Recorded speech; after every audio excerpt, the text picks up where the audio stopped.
Good morning, students. In the last class, I have told you about the endocrine glands, and I have told you we are going to learn about the 4 types of gland.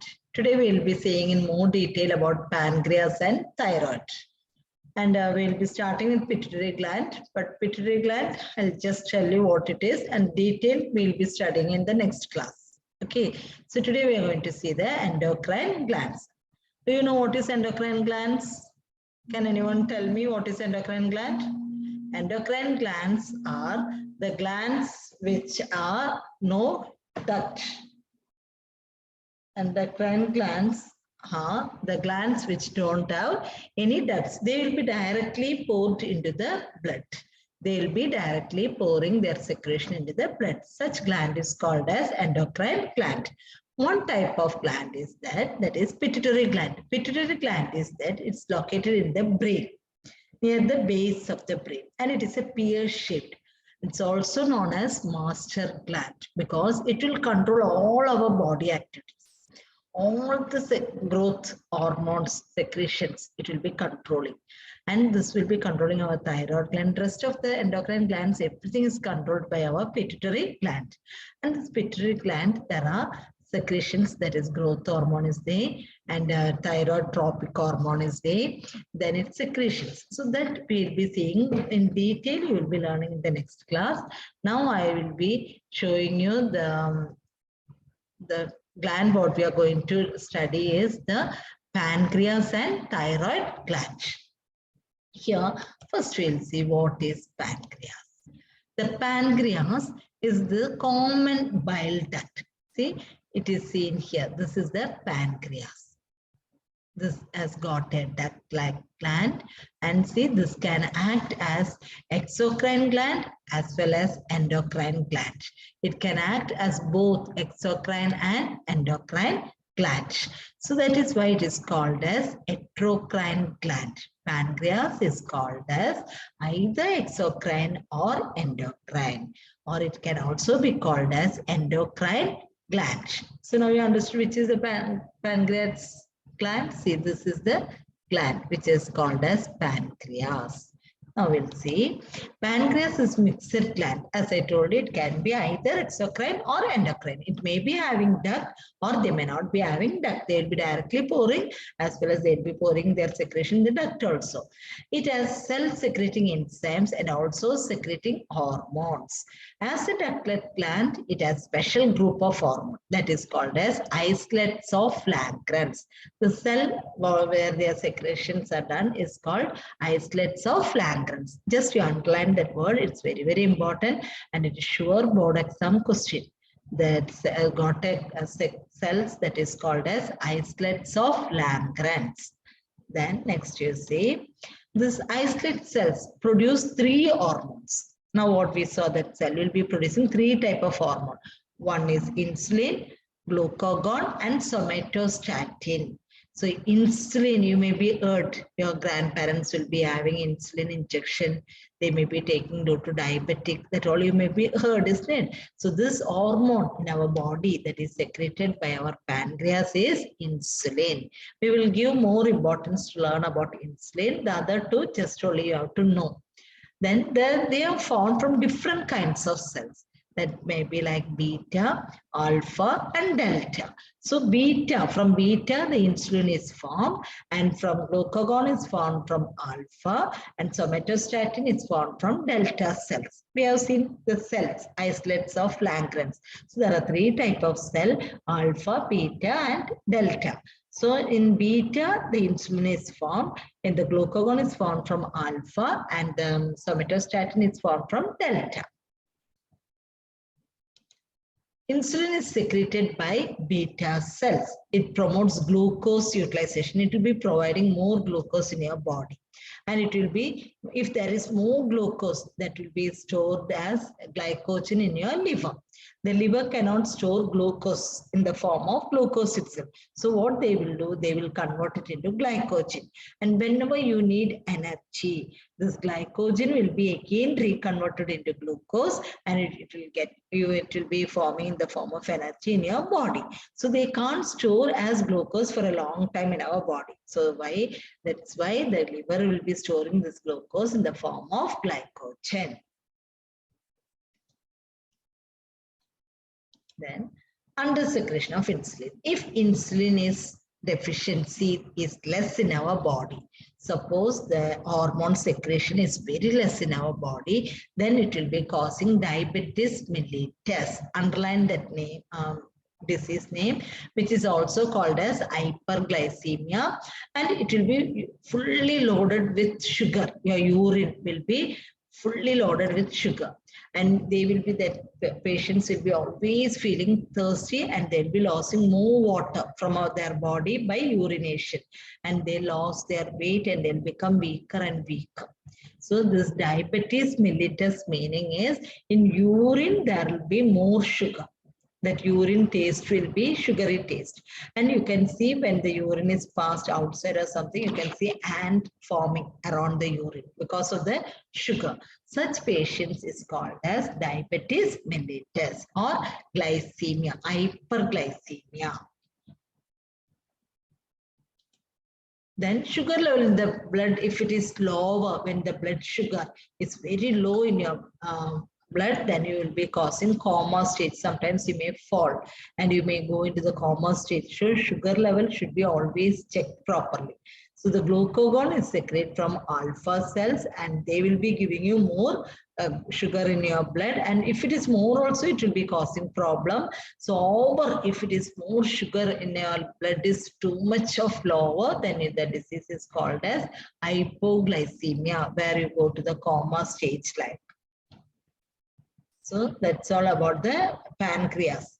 Then next we are going to see about the thyroid gland. See, thyroid gland is present in the neck, a butterfly shaped structure. You can see in this diagram also. This diagram only you will be learning in standard 10. So they will give the diagram, you have to label the parts. So see, this is called as thyroid gland. Can you see? And this is the trachea, which is connected to the lungs. And this larynx. So below the larynx, in front of the neck, the thyroid gland is situated. So thyroid is bilobed butterfly shape, like a butterfly it would be, and it is situated in front of the neck, just below the larynx. I showed you the picture. The two lobes are joined by a narrow isthmus. Both the lobes will be joined together. That we call it as isthmus.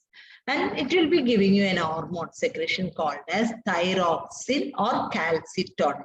Calcitonin is not in the syllabus, so you give more importance to learn thyroxine. While writing thyroxine, see the spelling, it is X-I-N-E, not S or C. If you write like that, you won't get marks. So when you're learning itself, learn it clearly, thyroxine, X-I-N-E. Simple goiter. And if same way, if this hormone is less or more, there will be some disease forming. So if it is less in your body, that is whatever food you are eating, in that if iodine content is less, then you will have thyroid. And this thyroid will be insufficient quantity of iodine in food. They will be forming a simple goiter, like here in the neck there will be a swelling. That we call it as simple goiter, which can be visibly seen outside. Here they will be forming like a goiter, that is visible, like swelling will be forming, and that is called as simple goiter. See the spelling, G-O-I-T-R-E. Then comes next, you see, insufficient secretion of thyroxine may lead to three conditions. That is, three diseases will be formed. First one, as I told you, there will be swelling in the neck. And next is cretinism. And the other one is myxodemia. So we'll see one by one what is called cretinism, what is called myxodemia. Simple goiter, now you all know. When there is the iodine content is less in your food, you will be forming a disease called simple goiter. And it will be seen in the neck. I'll show you the picture. Like this. This is called simple goiter. And in some villages where there is no iodine in the soil and all, in that village, all the people will have simple goiter. And you can see in the advertisement of salt and all, they'll be telling this is iodized salt. you can use this salt. So because iodine will be rich in that salt, then if you are using that, thyroid will be less. Like that advertisement you can see, that is the iodized salt. This is called myxodemia, see, which affects the condition that in an adult, thyroid does not function properly. When your thyroid gland is having some problem, you will have such diseases. Person becomes sluggish, becoming worst to see, with the swelling in the face and everything is, the shape itself is changed. Such disease we call it as myxodemia. Then next, you can see here, hyper, if there is more secretion of thyroxine in your body, if it is more than what you are required, then that disease we call it as exophthalmic goiter. Exophthalmic goiter, that is, for them the heartbeat will be very speed, and they will be like shortness of breathing problem they will be having. They can't walk for a long distance. They will remain somewhere when they're walking because of they couldn't breathe properly. Then eyes are protruded, see, like eyes coming out. You can see. Like this, if it is there, then it is called as exophthalmic goiter. They also will have a goiter in the neck also. See, in this person, you can see there is a goiter seen in the neck also. So this is called as exophthalmic goiter, where the eyes are protruded, coming out like. And you can see this. So now we have seen the disease also. See here, this hyperthyroidism, and it is the symptoms of emotional liability, hypertension, fever will be there, and they'll see how the eyes are looking like it's jumping out like, isn't it? So such disease we call it as exophthalmic goiter. This is because of the secretion is more in your body, more than what you required. The secretion thyroxine is more, than this will be the disease. Next, in this video, you can watch this video clearly and understand all the types of gland. Now I have taken in this class only pancreas and thyroid. The rest of the gland I'll be explaining you in the next class. But by seeing this video, you will get an idea about the different types of gland. So all of you watch this video clearly. Functions of the cells of the human body need to be continuously regulated. However, the nerve fibers of the neural system do not know about nerve cells. Therefore, the function of regulating the body's cells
that hypothalamus is the one which is controlling your body temperature.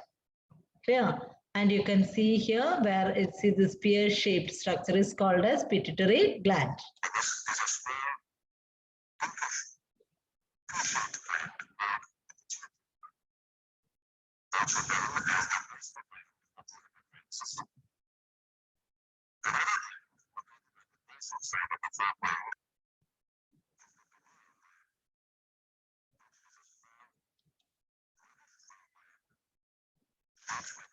The pineal gland is not given you in the syllabus. When you come to 10th standard only, you will be learning about the pineal gland. You learn about only pituitary gland.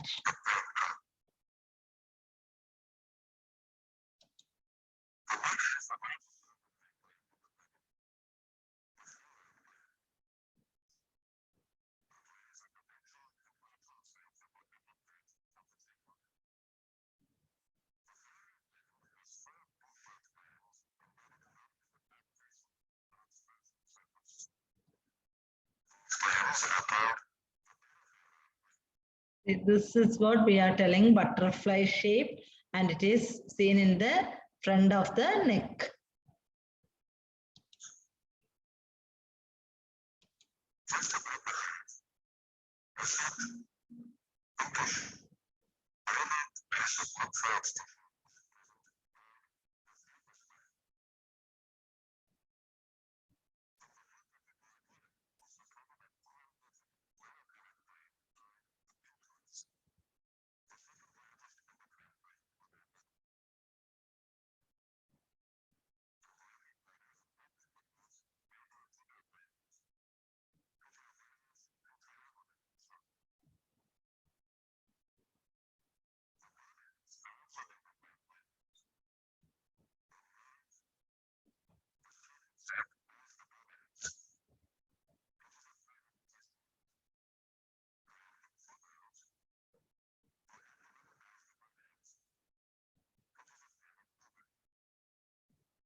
So now we saw the video. In that video, you came to know about the 4 types of gland. And again, I'll be taking once more this gland to you, so it will be easy for you to understand. And today, what you have to do is, after watching this video, just read the lesson. Then you will get an idea. Then when I'm taking the class, if you have any doubt, you can ask. Okay, so learn well. Watch the video. If you are not sure, once more you can watch it and understand it clearly. If you have any doubt, you can mark and keep it. In the next live class, I can clear and give you. Okay, then, shall I conclude? Thank you. You are sitting at home. Please learn properly, read the lesson clearly. Okay, thank you.